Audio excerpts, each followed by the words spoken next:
Atuoli umekaa na yeye, tumekaa pamoja naye.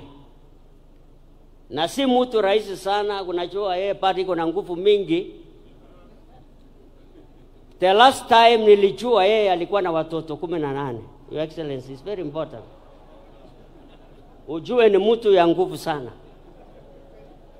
Sisi wengine tulifunga chapter hiyo.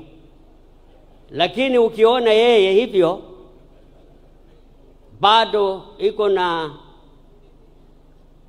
niseme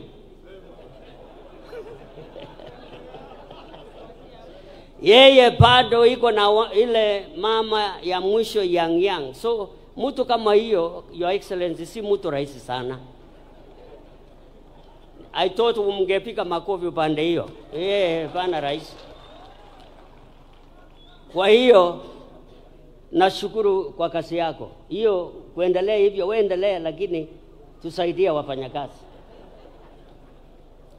It is now my time, Your Excellency, to welcome Dr. Francis Atuol, na ningeomba makofi tafadhali. Dr. Atuoli, katibu mkuu wa koti.